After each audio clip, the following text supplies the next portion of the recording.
I never thought the day my sister said I do would be the day I said screw this.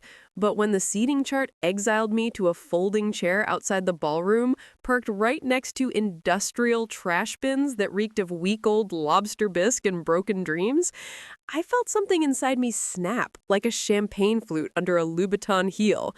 The gloves were off, and the blood on them was going to be family.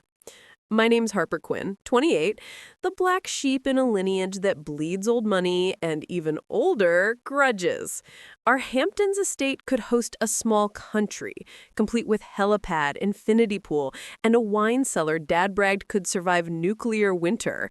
But Madison, my perfect, Botox-fresh, Instagram-filtered sister, decided I belonged with the garbage. The wedding was at the Breakers in Palm Beach, a palace of crystal chandeliers that cost more per bulb than most people's rent. Champagne fountains flowing like liquid diamonds, guests dripping in Cartier and Patek Philippe like it was casual Friday at Sotheby's.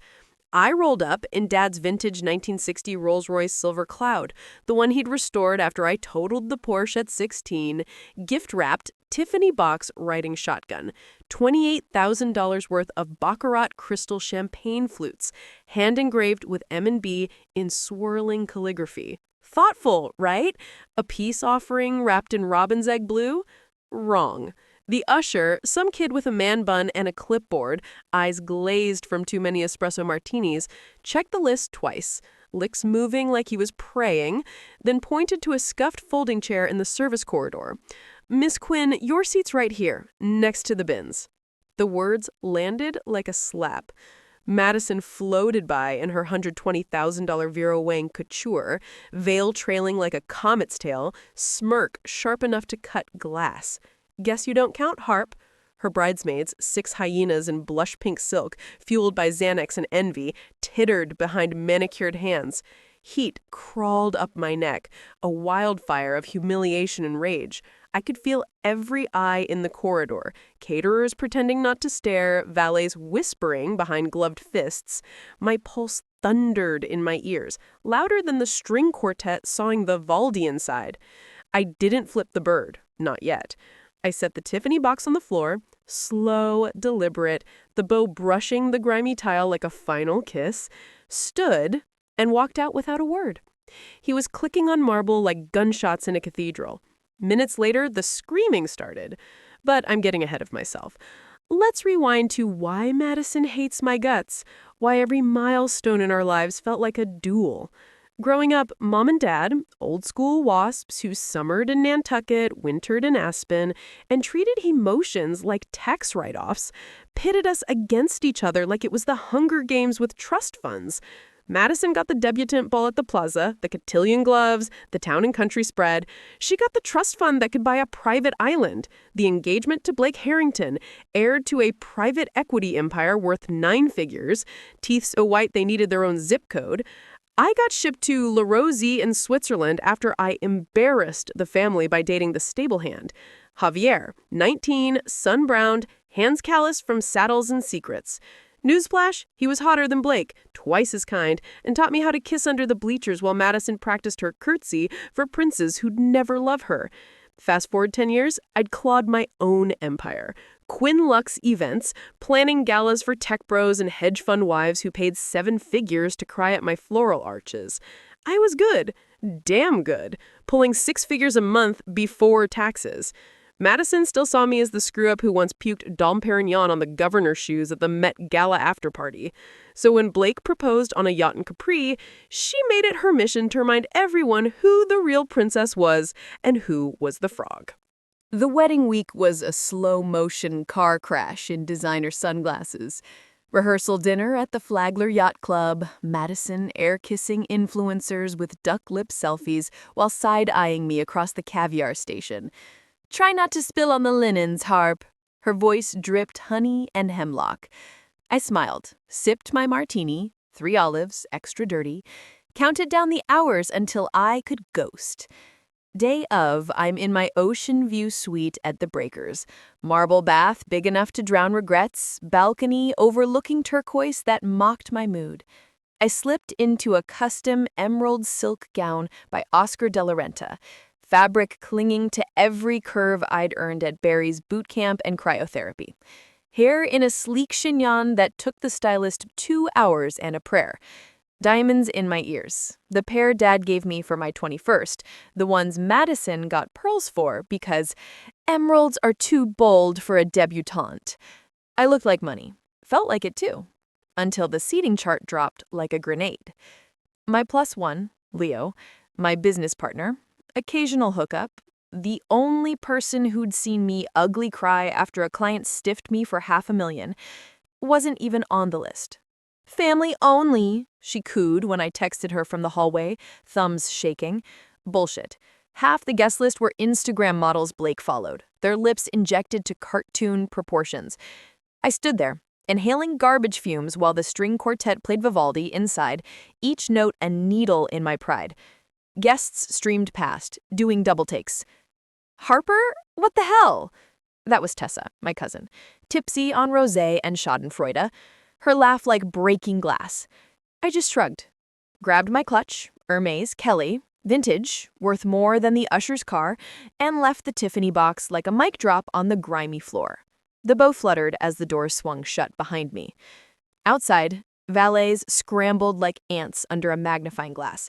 I tossed my keys to the cutest one, 19 maybe, eyes wide as saucers. Silver rolls, bring it around, now. My voice didn't shake. Progress. Phone buzzed. Madison, where are you? Ceremony's starting. I didn't reply. The rolls purred to the curb, chrome gleaming like a middle finger. I slid into the back seat, leather warmed from the sun, told the driver, airport, private terminal. As we pulled away, I saw her through the glass doors, veil askew, face blotchy with rage and Maybelline, screaming at the wedding planner. Something about the gift, something about me. Her mouth formed my name like a curse. I smiled, for the first time all day, small and sharp, the kind that cuts. The jet was fueled, crew waiting. I'd booked it on a whim 2 days earlier. Gut screaming, I'd need an escape hatch. Gulfstream G650, plush leather the color of fresh cream, stocked bar glittering with Macallan 25 and chilled flutes. I poured a whiskey, neat, the burn grounding me. Toasted the skyline shrinking below. To family. The sarcasm tasted better than the liquor. By the time we hit cruising altitude, my phone was a war zone. Mom, Harper, come back this instant. This is unbecoming. Dad, young lady, this is unacceptable. Return immediately. Blake, your sister's hysterical. Fix this. I turned it off. Screen going dark like my give a damn. Landed in Teterboro 4 hours later, uber black to my Soho loft, exposed brick, 20-foot ceilings, the one place that was mine. Leo was waiting. Takeout from Nobu, spicy tuna crispy rice, my comfort food, and a bottle of Veuve chilling in a bucket. Heard you ghosted the wedding of the century? His grin was crooked, eyes soft. I kicked off my Louboutins, soles bruised from the marble. Started without me. He laughed, pulled me onto the couch, arms strong around the tremor I couldn't hide. We didn't talk about Madison. We didn't need to. His heartbeat under my ears said enough. Next morning, the internet exploded like a glitter bomb in a hurricane. Page 6 headlines screamed across my iPad. Quinn heiress ditches sister's nuptials. Trash gate scandal. TikTok was worse. Some bridesmaid live-streamed Madison's meltdown from the bridal suite. Caption, sister steals gift and vanishes. Comments brutal. Karma's a bitch. Rich people problems. Where's the trash sister? I scrolled, sipping oat milk latte from a mug that said Boss Babe, feeling zero guilt. Let him feast. Then the call came. Unknown number, private. I answered on instinct. Harper Quinn? Silence, thick as the Florida humidity I'd left behind. Then a man's voice, low, familiar, in a way that made my skin crawl. You left something behind. Something Madison wants back. Badly. Click. No name. My pulse kicked into overdrive. The gift? No, that was crystal. Something else. I dumped my clutch on a kitchen island. Lipstick. Amex Black. Invitation. Wait. The invitation. Thick cardstock, gold foil, Madison's handwriting on the back. Don't embarrass me. Tucked inside the envelope, a flash drive. Tiny, black, unmarked. I'd grabbed it by mistake with the gift receipt thinking it was a USB of the seating chart. Plugged it into my MacBook. Password protected. Shit. Leo walked in, hair damp from the shower, towel slung low on his hips. "You look like you saw a ghost." His voice was rough with sleep and concern. I showed him the drive, fingers trembling. "Wedding favor?" He frowned, plugged it into his laptop. Military-grade encryption, the kind he'd learned in a past life I never asked about. Took him 20 minutes, coffee, and a string of curses to crack it. Folder open like Pandora's box. Spreadsheets, audio files, photos. My stomach dropped through the floor. Offshore accounts, Cayman Islands, millions funneled through shell companies with names like Ocean Breeze Holdings, audio of Blake on calls, voice disguised with a modulator, talking product and shipments and disposal, photos of Madison at a warehouse in Miami, arms around a guy who wasn't Blake, tattoo snaking up his neck, gold chain thick as a dog collar. Not her usual hedge fund bros and soul cycle instructors. Leo whistled, low and dangerous. "Your sister's playing a different game." I stared at the screen, the glow reflecting in eyes that suddenly felt too old. This wasn't just cheating. This was felony cheating, cartel level, life-ruining, bury the bodies cheating. That's when the text started, a barrage like machine gun fire. "Madison, you have something that doesn't belong to you." Then Blake, "Return it or we involve the authorities." Authorities? For a flash drive? My laugh was hollow. I screenshotted everything, uploaded to my cloud, triple encrypted with a password only Leo and I knew. Called my lawyer, Vanessa, the shark in stilettos, the woman who had once made a DA cry in open court. "Sit tight, don't engage."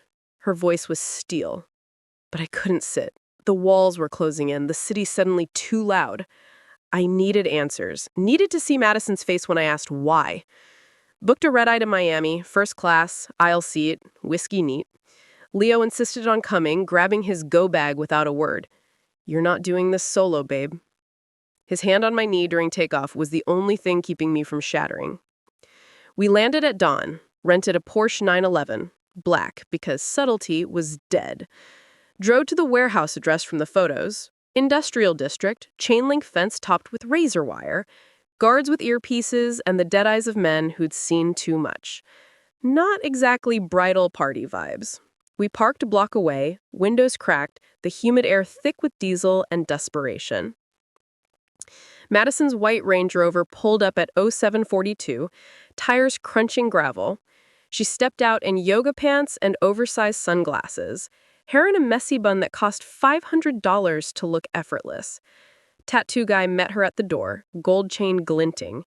They argued, her hands flying, his grip on her arm hard enough to bruise. I zoomed in with my phone, heart in my throat. She yanked free, got back in the car, sped off in a spray of dust. Leo muttered, "Trouble in paradise." My sister wasn't just a bridezilla. She was in deep, drowning in secrets, and the flash drive was the anchor. As we tailed her Rover through Miami traffic, palms blurring, sun glaring off glass towers, my phone buzzed. Unknown number, video attachment. I hit play with fingers that wouldn't stop shaking. Madison, tied to a metal chair in a dark room, mascara streaking like war paint down cheeks that never knew drugstore foundation. "Harper, if you're watching this, they have me. Bring the drive. Alone. Or I'm dead." The screen went black, but her scream echoed in my skull. Raw and final. The video looped in my head like a bad remix on endless repeat.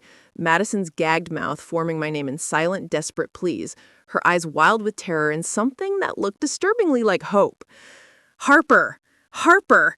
As if I were her savior, the one person who could ride in on a white horse and fix the mess she'd made. Joke's on her.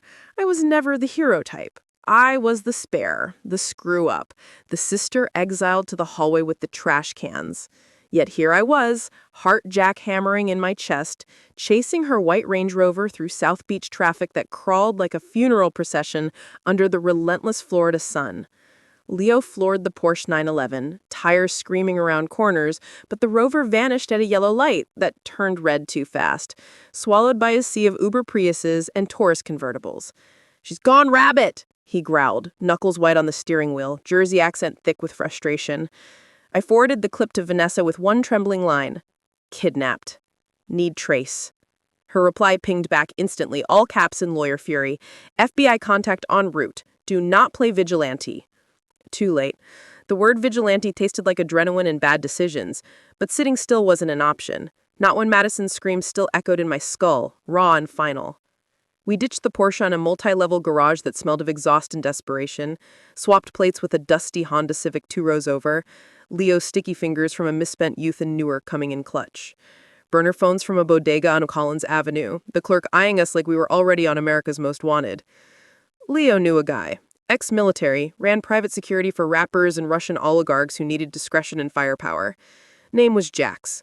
We met him at a dive bar off Ocean Drive, neon signs flickering open in pink and blue, reggaeton thumping through cracked speakers. The air was thick with cigar smoke and spilled rum. Jack slid into the booth like a shadow, inked forearms rippling, scar slicing through his left eyebrow like a lightning bolt frozen in time. "Heard you're in the shit," he said, voice gravel over ice. I slid the phone across the scarred wood, screen still frozen on Madison's tear-streaked face. He watched the clip without flinching, zooming in on the background. Rusted shipping container, blue paint flaking, partial logo, Maersk. Amateur hour. That room's a warehouse off the port. I know it.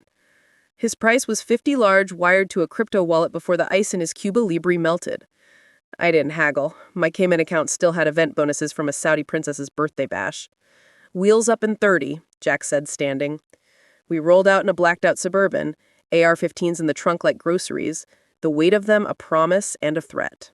The video looped in my head like a bad remix on endless repeat, Madison's gagged mouth forming my name in silent, desperate pleas, her eyes wild with terror and something that looked disturbingly like hope. Harper. Harper. As if I were her savior, the one person who could ride in on a white horse and fix the mess she'd made. The port of Miami at midnight was a labyrinth of steel giants, containers stacked like brutalist Lego under sodium lights that turned everything the color of old blood. Jax cut the headlights 2 blocks out, coasted on momentum, the engine's purr swallowed by distant crane groans and the slap of waves against pilings. Diesel and desperation hung in the air, thick enough to choke on. Jax clipped the chain link with bolt cutters, the snip lost in the night's symphony. Inside, shadows swallowed us whole. He pointed to a blue Maersk container, door ajar, a sliver of light spilling like a wound. "That's your sister's Airbnb." My heart hammered so hard I felt it in my teeth. The flash drive in my pocket, a grenade pin waiting to be pulled. Voices leaked out. Spanish. Fast, angry. Then Madison's sob, thin and reedy, the sound of a girl who'd once stolen my Barbie dream house and now was stealing my sanity. We moved silent, Leo on my 6, hand brushing my lower back in reassurance, Jax leading, a predator in his element. I clutched the drive like a talisman, every step a prayer and a curse. Breach. The door swung inward on silent hinges. 2 guys in wife beaters, AKs slung loose, turned too late. Jax dropped them with suppressed rounds, twip, twip, like deadly punctuation works. The smell hit me. Gunpowder, sweat, fear, the metallic tang of blood blooming on concrete. Madison was zip-tied to a metal folding chair, head lolling, duct tape peeling from her mouth where she'd tried to scream. Blake stood beside her, Armani's suit rumpled like a used tissue, holding a Glock with the confidence of a man who'd never fired it outside a range. His eyes, usually icy blue and calculating, were wild with coke or panic or both. "Harper, drive. Now." His voice cracked on my name, a fissure in the facade. I stepped forward, slow, palms open, the way you approach a spooked horse at the family stables. "Let her go first, Blake. Then we talk." He laughed, shaky, the sound of a man unraveling. "You think this is a negotiation, you entitled little—" Leo moved like lightning, tackling Blake from the blind side, shoulder driving into ribs with a crunch that echoed. The gun clattered across concrete, spinning like a roulette wheel. Jax cut Madison's ties with a kabar that gleamed wicked in the dim light. She collapsed into my arms, all bones and trembling, breath hot and sour against my neck. "You came," she croaked, the words a sob and a miracle. I wanted to scream, "You put me in the hallway with the trash, remember? You called me spare." But her blood was soaking through my silk blouse, warm and sticky, and the words died in my throat. I just held her tighter, feeling the tremor in her frame. The sister I'd hated and loved in equal measure since we were kids fighting over the last Nantucket cranberry scone. Back at Jax's safe house, a brickle penthouse with bulletproof glass and a panic room disguised as a wine cellar, we patched wounds and egos under harsh LED lights. Blake zip-tied to a radiator, spitting blood and venom through split lips. "You have no idea what you're holding." Madison curled on the couch under a cashmere throw that cost more than most people's rent, sipping water with a straw because her lips were too swollen for the glass. I held up the real drive, the one Eli had duplicated back in New York, a perfect clone. "Start talking, Mad." My voice was steel, but inside I was shattering. She wouldn't meet my eyes, staring at the bandage on her hand where the finger had been. Blake snarled, "That drive disappears? We all disappear." Jax cracked his knuckles like popcorn, the sound ominous. "Then enlighten us, pretty boy." Turns out, the Harrington Empire wasn't just private equity and boardroom handshakes. It was a matryoshka doll of crime. Drugs layered in caviar tins, guns in yacht holes, girls trafficked like designer handbags. Blake's dad ran it all from a corner office with a view of Central Park. Madison the pretty face signing shell company paperwork at charity galas while containers rolled in under the cover of night. The drive? Proof incarnate. Emails time-stamped, wire transfers in the millions, photos of shipments stamped with GPS coordinates. Enough to bury them for life, to make the FBI's holiday party. Madison whispered, voice small as a child's, "I want it out." Blake said the wedding would clean it. Merge families, launder the books through Quinn Holdings. Clean it? By marrying into our dirty money? I laughed, the sound bitter as espresso grounds. "So you humiliated me to keep your secrets buried. The hallway, the trash cans, that was to keep me at arm's length." She flinched, like I'd slapped her, tears carving clean tracks through the grime on her face. "You were always the spare, Harp. The one who could walk away." The betrayal tasted like battery acid, burning a hole through my chest. Then the twist. Blake's phone buzzed on the counter, screen lighting up like a traitor. Unknown caller. He smirked through the blood, a crimson grin. "You're too late." Jax grabbed it, listened, face hardening to granite. "Cops inbound, 5 mics. Tracker in Blake's watch. Cartel tech, blinking like a heartbeat." We bolted, adrenaline surging. Jax torched the Suburban and an empty lot, flames licking the Miami sky like vengeance incarnate. We piled into a cigarette speedboat at the marina, Leo at the helm cutting black water toward the Keys, the engine's roar drowning Madison's sobs. She clung to the rail, hair whipping, tears mixing with sea spray. I stared at her profile, same cheekbones, same stubborn chin, and felt the years collapse into this moment. Why the hallway, Mad? Why the trash? My voice cracked over the wind. She turned, eyes glittering with salt and regret. "Blake said if you were close, you'd sniff it out. You always did. You saw through the lies when we were kids, when Mama hid Dad's affairs, when I pretended to be perfect." Flattery via felony. Great. My laugh was hollow, lost to the waves. We ditched the boat at a private dock in Islamorada, the wood creaking under our weight like old bones. Switched to a Jeep Wrangler with mud on the plates, headed north on back roads where cell service died and regrets thrived.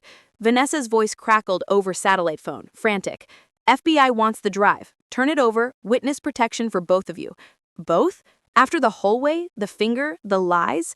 I hung up. Needed silence to think, to breathe. Booked a roadside motel under the name Mr. and Mrs. Smith. Cliché, but the clerk didn't blink, just took the cash and handed over a key that smelled of brass and bad choices. The room was a time capsule of mildew and regret, floral wallpaper peeling, AC rattling like a dying lung. Madison showered for 40 minutes, steam billowing under the door. She came out in my oversized hoodie, hair dripping, looking 12 instead of 29. "I'm sorry," she said, voice barely audible over the hum. I wanted to believe her, God, I wanted to, but the finger stump hidden under gauze screamed louder, a reminder that apologies didn't regrow flesh. Leo hacked the drive deeper on his laptop, LED glow painting his face demonic in the dim light. Second partition, video files. Time-stamped last week. Madison in a South Beach hotel, Blake counting bricks of cash like Monopoly money. But wait, another woman entered frame. Brunette. Familiar curves. I zoomed in, breath catching in my throat. Holy shit, it was Tessa, our cousin, the one who'd spiked Cotillion Punch and blamed me, laughing, kissing Blake's neck, pocketing a wad of hundreds like pocket change. Plot thickens like congealing blood. Madison's face crumpled, fresh tears spilling. She's been feeding him dirt on you for years. Your clients, your vendors, your margins. Blake wanted to buy Quinluck's cheap, ruin you, fold it into his empire. My blood turned to ice, then boiled. Quinluck's was mine, sweat and soul, sleepless nights and floral arches that made grown women weep. The betrayal was a knife twist, deeper than the hallway exile. Morning brought chaos and helicopter rotors and sirens. News choppers circled like vultures. FBI black SUVs kicking up dust. Quinn sisters on the run, armed and dangerous. Armed? With what? My Chanel compact and righteous fury? Leo hotwired a pickup from the motel lot, engine coughing to life. We hauled ass north on back roads, Madison silent in the back seat, staring at her bandaged hand like it belonged to a stranger. I turned, voice sharp. "Tessa." She nodded, tears spilling anew. Blake's side piece, been playing both of us since Capri, playing us like pawns in a Hamptons chess game where the board was soaked in blood. We hit Savannah city limits at dusk, ditched the truck behind a Waffle House scattering hash browns, checked into a B&B under fake names.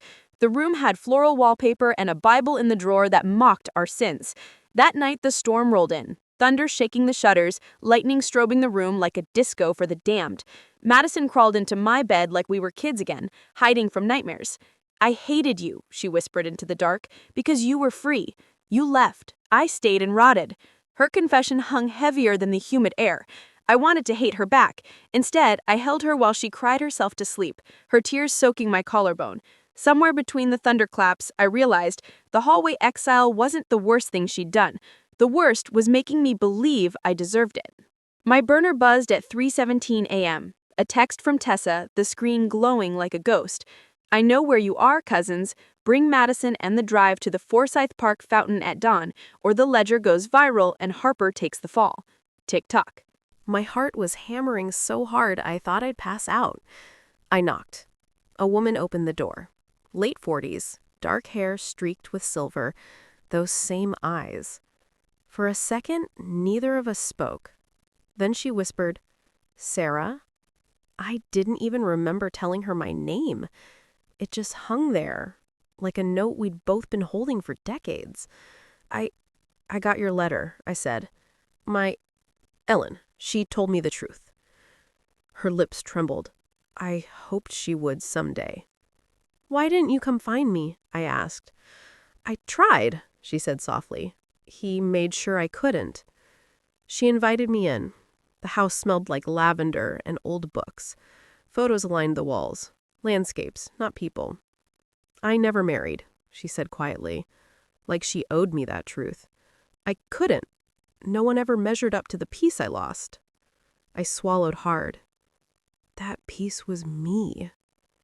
She nodded, tears shining. "You look just like your father. He was kind, brilliant, died before you were born."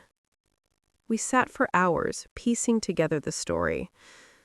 She'd worked for my father's firm, young and scared, and got pregnant. When she refused to terminate, he cut her off. My adoptive father, a senior partner, covered it up. My mother agreed to the switch in exchange for silence and money. And me? I was the collateral again. By the time I left, it was dark. Rebecca hugged me at the door, hesitant but desperate, like she was afraid I'd vanish if she let go. "You don't owe me anything," she whispered, "but I'll always love you." "You already did," I said quietly. On the flight back, I stared out the window. city lights below blurring into constellations.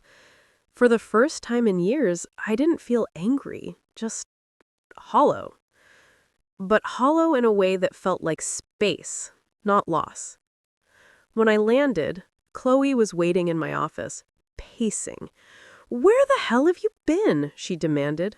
"Seattle." "For what?" I handed her the letter. She read it slowly, eyes widening. "Sarah?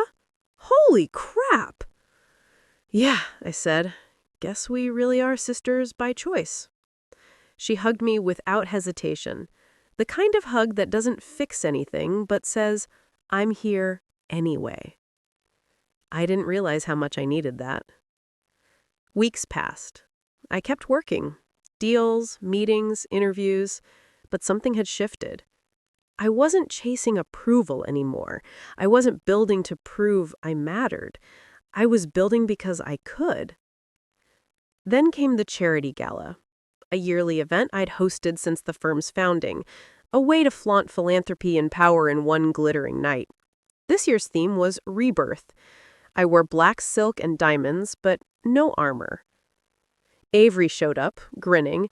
"You look like someone who finally slept." "Maybe I did," I said, smiling. Halfway through the evening, a journalist cornered me.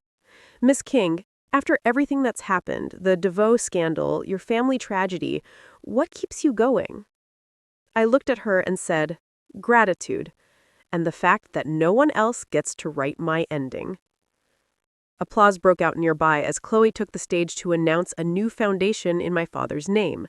Not for power or legacy, but for education grants for kids who'd been kicked out, abandoned, or told they didn't deserve a future. The room went quiet as she said, "For every Sarah who was told she wasn't enough, this one's..." The folder sat on my desk like a time bomb, its edges slicing into my nerves with every glance. My fingers hovered over it, trembling as if opening it might detonate everything I had rebuilt. Inside, a single photograph stared back. My mother, Ellen, smiling beside a man I didn't recognize. The caption read, "Rebecca Lauren's case, reopened." My stomach twisted. That wasn't just paperwork. It was a keyhole into everything I thought I'd buried. For hours, I traced the connections, flipping through the files like a detective chasing ghosts. There were men in suits too sharp, smiles too rehearsed, hands dipped in too many dirty deals. Government seals stamped the corners of every page. FBI memos, sealed affidavits, and names that echoed through the corporate halls I'd fought to dominate. Someone had spent decades burying tracks I didn't even know existed, and somehow I, Sarah King, was the center of it all. My adoption, my parents' cruelty, my abandonment, none of it was accidental. It was orchestrated, a web of money, power, and manipulation threaded through my life from birth. I felt the rage return, the same molten fury that had once driven me to build my empire, but this time it burned cleaner, sharper. Chloe tried to steady me. "Sarah, you can't just dive into this head first," she said, eyes wide with worry. "We need a plan." I shook my head, voice low and trembling. "No, Chloe, I've been a puppet long enough. I want to know who's been pulling the strings."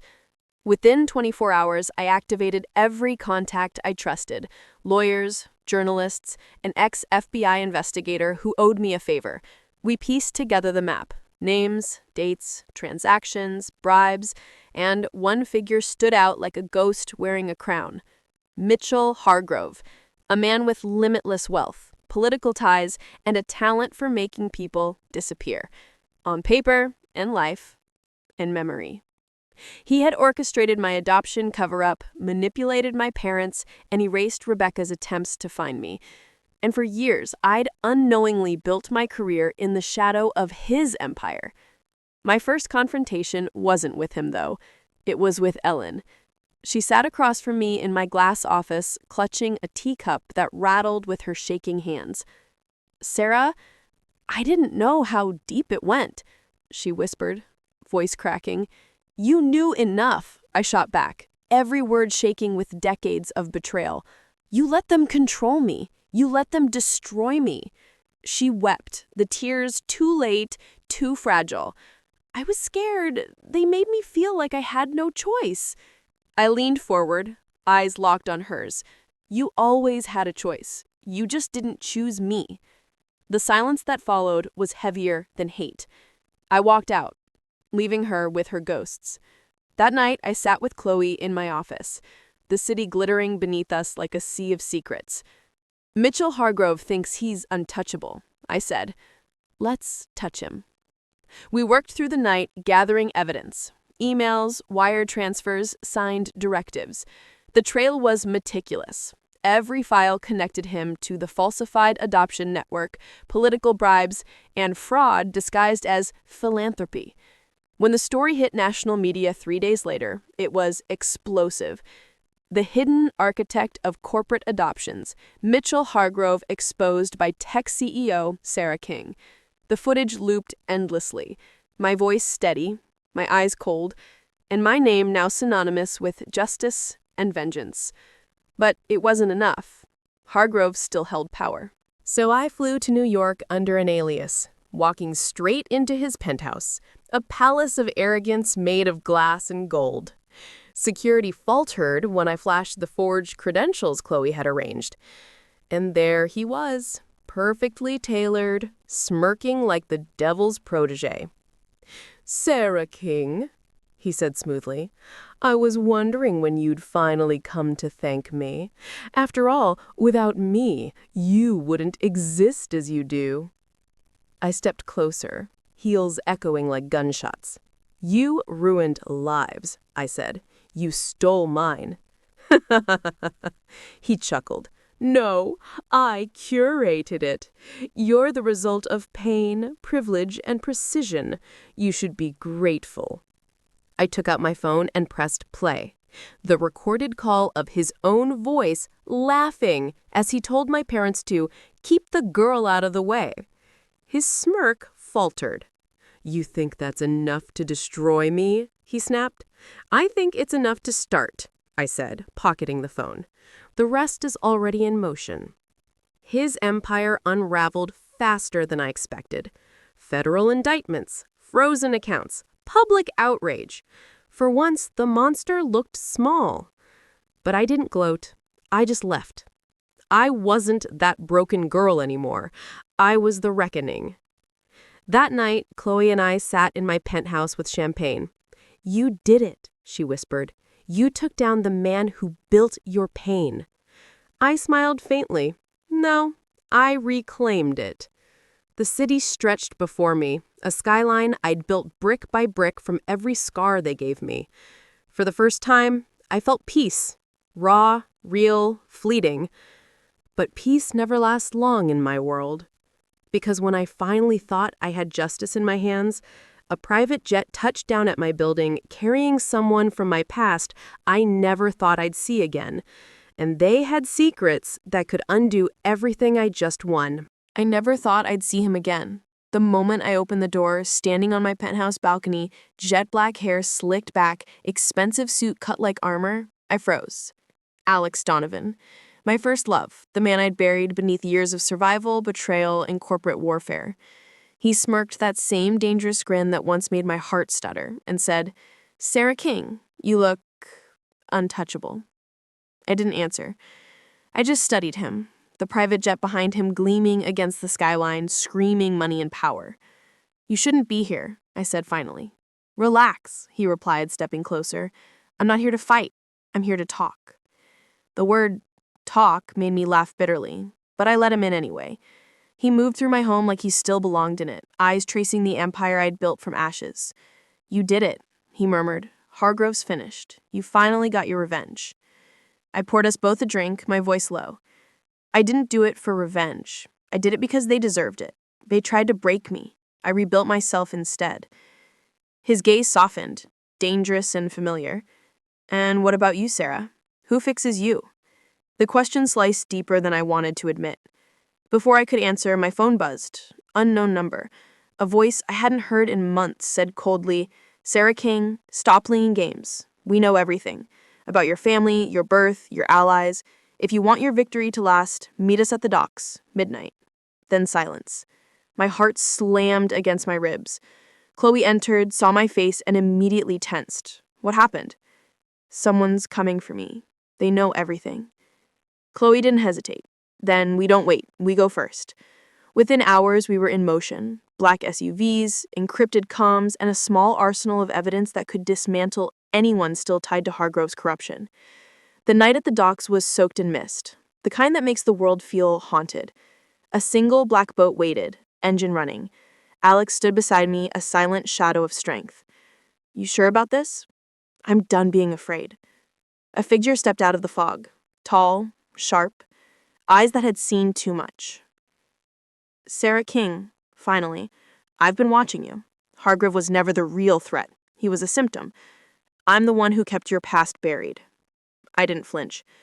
Then you already know what happens next. You think you've won? He snared. Everyone you trust has been compromised. You're fighting shadows. Good, I said, because I know how to become one. The first punch came fast. Chloe disarmed his man before I could blink. Alex moved like lightning, shoving one of the guards into the water. Chaos exploded across the dock. Gunmetal, rain, adrenaline. I dodged a swing, grabbed my bag, and yanked out the flash drive folding Hargrove's entire digital empire. This ends tonight. You can't stop what's coming, he spat. Watch me, I whispered. I jammed the drive into my laptop and hit send. In seconds, encrypted data streamed into federal and media servers around the world. Headlines would be live before sunrise. The man stumbled, realizing too late what I'd done. You've destroyed everything.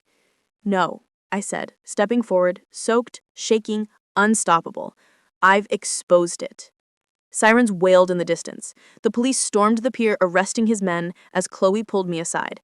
Alex stood beside us, breathing hard, soaked to the bone, his eyes burning with pride and worry. You did it. We did it, I corrected. For the first time, victory didn't feel hollow, it felt earned. My parents, their secrets, Hargrove's empire, all of it was over. I stood at the edge of the dock, staring at the city lights bleeding into the dark water, and felt something I hadn't felt in years. Peace. Later, in my penthouse, Chloe handed me a glass of champagne. To freedom, she said. To control, I replied with a faint smile. Alex moved closer, his voice a low murmur. Are we really done? I looked out at New York, glittering like a living thing, alive with possibilities. For now, I said softly, but if there's one thing I've learned, it's that peace is temporary. He laughed quietly, brushing his fingers against mine. Then we'll face whatever's next, together. For once, I didn't pull away. The skyline reflected in the glass, sharp and endless. I had faced betrayal, manipulation, and the kind of darkness that makes people forget who they are. But I hadn't just survived, I'd conquered. I was Sarah King, and my story wasn't written by anyone else anymore. Because even in victory, I knew the world was full of shadows, and some secrets weren't done with me yet. But for the first time, I had the power to face them on my terms. The sunrise over the Atlantic looked like blood in the water, a slow-motion hemorrhage of crimson and gold bleeding into the horizon. And when the FBI breached the veranda with battering rams that splintered the French doors like kindling, and German shepherds barking commands in a language of teeth and fury, I didn't even flinch. I'd been waiting for the other shoe to drop since Tessa's smirk on that rooftop, the one that said "gotcha" in a way that curdled my soul. The agents moved like a black tide, Kevlar swallowing the morning light, red dots dancing across my chest like fireflies from hell. I sat on the teak chaise, same one where Madison and I used to tan with Vogue magazines over our faces, giggling about which celebrity wedding we'd crash first, and let them zip-tie my wrists. The plastic cut deep, but not as deep as the betrayal already festering inside me. Mom wailed from the shattered doorway, silk robe flapping like a white flag of surrender, her voice cracking on my name the way it had the night I totaled Dad's Porsche at 16. Harper, my baby. Dad stood behind her, silent as a tombstone, eyes hollowed by scotch and the kind of shame that doesn't wash out with Macallan.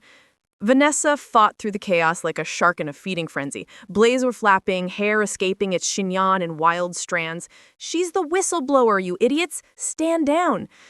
But the warrant was ironclad, printed on paper that smelled like finality. My fingerprints lifted from cocaine bricks in a Miami warehouse I'd never set foot in. My voice deep-faked on burner calls, ordering hits with the casual cruelty of a brunch order. Tessa's masterpiece, painted with my DNA, my cadence, my life. They dragged me past the koi pond where I'd cried the night Madison got engaged, tears mixing with the chlorinated water as Blake's ring sparkled like a noose. Past the Rose Garden where Dad taught me to drive stick, his hand over mine on the gear shift, promising I'd always have a place in the family.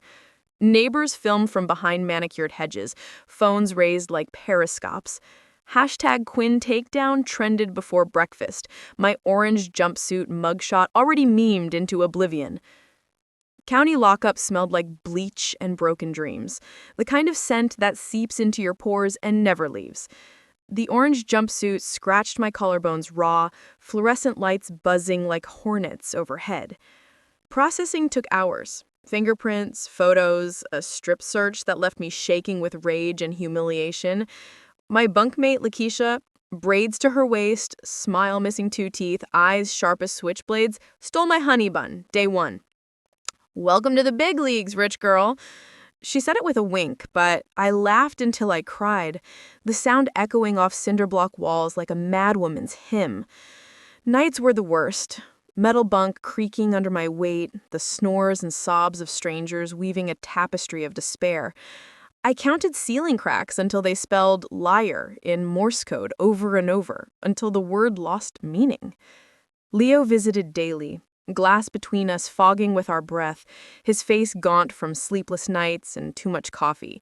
He working every angle, Eli's tearing the deepfakes apart frame by frame, voice modulation, pixel anomalies, metadata. His eyes, storm gray and bloodshot, begged me to hold on, to believe in the man who had once carried me over the threshold of our Soho loft after my first $1 million event. I traced his face on the glass like a promise, fingertips smudging the barrier between us. "Tell me you love me," I whispered once. He pressed his palm flat. "Every second, Harp. Every damn second." "Madison?" The fork fell out of her hand. Mom gasped. Dad muttered, "Grace, enough." But I wasn't done. Years of swallowing humiliation burned their way up my throat. "You know what, Mom? You always said Olivia deserved the best because she made better choices, like marrying a guy for money, right? You ever think maybe I made better choices? Because at least I didn't marry a liar who spends your retirement checks." Mom slammed her hand on the table. "How dare you?" "How dare you?" I shot back. "Do you know I paid your mortgage this year? I covered your medical bills, your car insurance. I've been bailing this family out since I was 24. You call me selfish? But without me, this whole damn house would fall apart." The silence after that was thick. Olivia's eyes were glassy, her voice shaking. "You didn't have to do it, Grace. You chose to." "Yeah, because you never would have." Dad stood up, chair scraping back. "You think money makes you better than us?"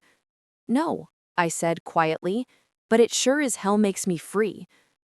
I reached for my purse, but before I could stand, Olivia sneered, "At least I have someone. You don't even have a man who wants to sit next to you at dinner." That one hit hard, but I didn't let it show. I took a slow sip of wine, looked her dead in the eyes, and said, "You're right. I don't have a husband or kids. But you know what I do have? Power, freedom, and enough sense not to rely on anyone who laughs while I bleed." Mom's face twisted. "What's that supposed to mean?" "It means," I said, voice steady, "I'm done. No more checks, no more covering for you. You all think you're better than me? Fine. Let's see how you do without me." The table went silent. The clock ticked. Olivia stared at me, mouth open, as I stood and set my napkin down. "That's the thing about family," I said, my voice shaking but strong.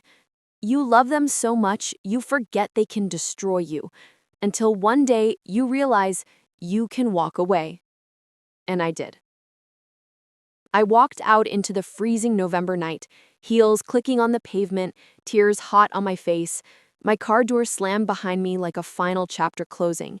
But as I drove away, my hands shaking on the wheel, my phone buzzed.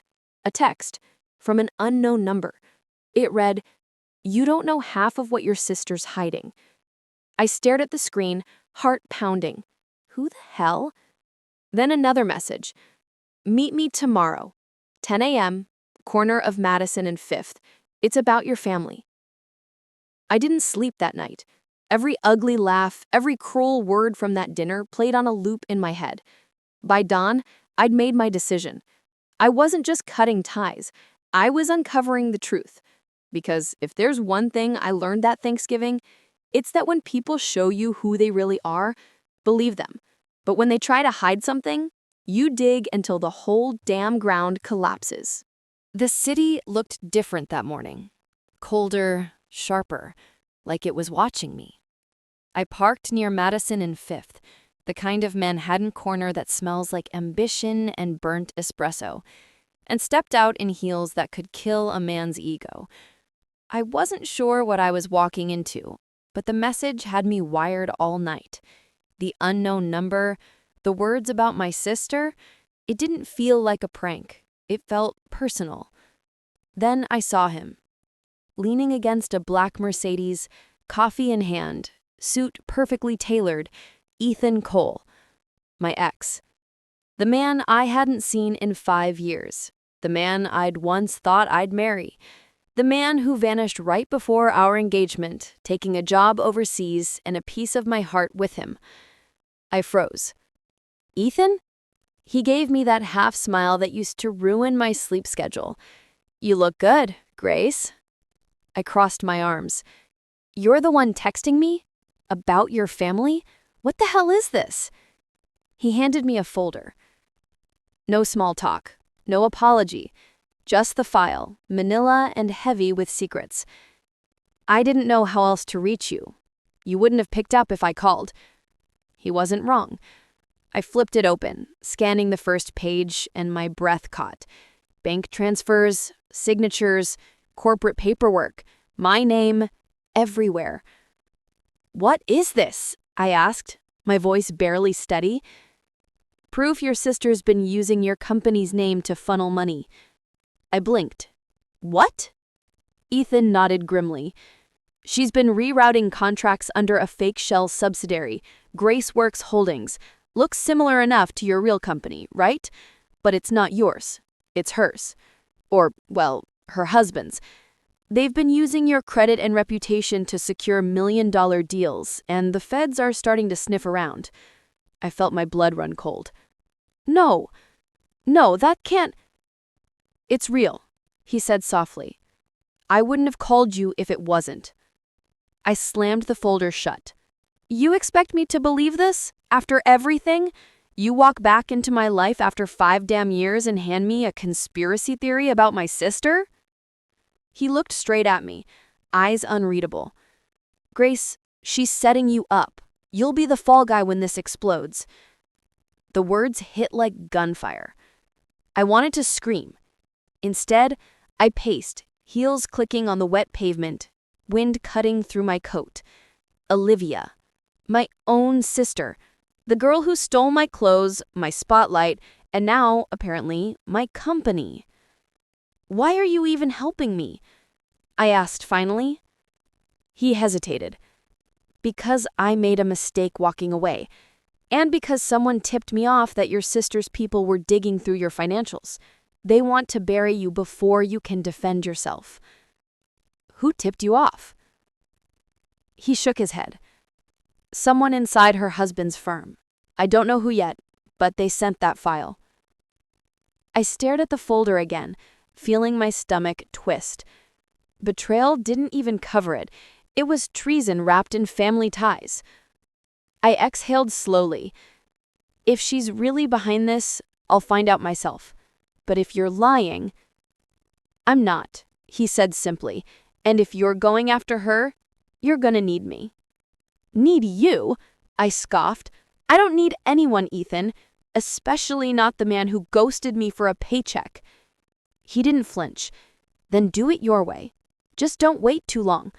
The numbers on those documents, they connect to offshore accounts in your name. That means when the IRS comes knocking, they won't be looking for Olivia. They'll be coming for you. I froze. And for the first time since that dinner, I wasn't angry. I was terrified. That night, I couldn't eat, couldn't think. I sat in my apartment overlooking the Hudson, the city glowing gold beneath me, and scrolled through every document Ethan gave me. The pattern was clear. My sister's husband, Mark, had been moving corporate money through fake contracts, using my business name as a shield. He'd even forged my digital signature. And Olivia had signed off on at least 2 of them. I wanted to believe it was a mistake, that maybe she didn't know. But the more I read, the more I saw her fingerprints, notes in her handwriting, emails where she CC'd my accountant, pretending to authorize deals. She wasn't just complicit, she was leading it. I poured a glass of wine and stared at my reflection in the window. "You really did it, huh, Liv?" I whispered. "You wanted everything. Now, you're gonna get what you deserve." I didn't call Ethan. I didn't cry. I called my lawyer. By morning, I had my plan. Step 1, freeze every account linked to my name. Step 2, gather evidence before confronting her. Step 3, make them watch everything fall apart. A week later, I showed up unannounced at Olivia's suburban mansion, the kind of place that screamed fake happiness with its pristine hedges and tacky golden mailbox. She opened the door, wearing a silk robe and a forced smile. "Grace, you didn't text first." "Didn't feel like it." "Can I come in?" "Of course." The place smelled like lemon cleaner and deceit. I followed her to the kitchen where she poured herself coffee like nothing was wrong. "So, what brings you by? Need help decorating your apartment again?" I pulled the folder from my bag and dropped it on the counter. "Need you to explain that." Her face paled, just a flicker, but I caught it. I don't know what that is." "Don't play dumb. You and your husband have been laundering money through my business. You used my name, my signature, my goddamn tax ID. You thought I wouldn't notice?" "Grace, that's ridiculous," she stammered. "Mark handles everything. I don't even know what you're talking about." "Don't lie to me, Liv." Her eyes hardened. "Even if that were true, which it's not, why would I do that to you?" I leaned in, voice low. "Because you've always hated that I didn't need you, or Mom, or Dad. You wanted to prove I wasn't as strong as I thought. And now, you're about to find out how wrong you were." She backed up. "You wouldn't ruin your own family." I smiled coldly. "Watch me." As I turned to leave, her voice broke. "Grace, please, if you go to the police, Mark will lose everything. We'll lose everything." "Then maybe you should have thought of that before stealing from me." I walked out before I could change my mind. By the time I got home, my phone was blowing up. Calls from my parents, voicemails from Olivia sobbing, texts from Mark threatening lawsuits. I ignored them all. But that night, I got another text from Ethan. "She's scared, which means she's gonna make a move. Watch your back." I typed back, "Good. Let her."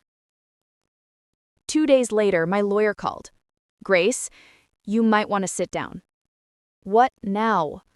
"The IRS just opened a formal investigation. They think you're tied to a fraud ring involving one of your subsidiaries. The problem is, they have emails from your address authorizing it." My stomach dropped. "Emails? What emails?" He sighed. "They're good, Grace. Whoever forged this knew exactly what they were doing." I hung up and threw my phone across the couch. Rage pulsed through me so hard it made my hands shake. I wanted to scream, to break something. Instead, I grabbed my laptop, logged in, and started digging. I traced every login, every IP, every digital breadcrumb, until I found it. Someone had logged into my business account from Olivia's husband's law firm server. And the last activity? Just 3 days ago. They weren't just trying to ruin me. They were finishing the job. That night, Ethan showed up uninvited. "You're in deep," he said quietly. "They're covering their tracks fast. You need to act now or you'll lose everything." I looked at him, tired, furious, scared, and more determined than I'd ever been. "No." If this story touched your heart or made you feel every twist of pain and justice, don't forget to hit like and subscribe for more powerful stories like this. Your support means everything and keeps these emotions alive on screen. And before you go, leave your valuable thoughts in the comments. I'd love to hear how this story made you feel.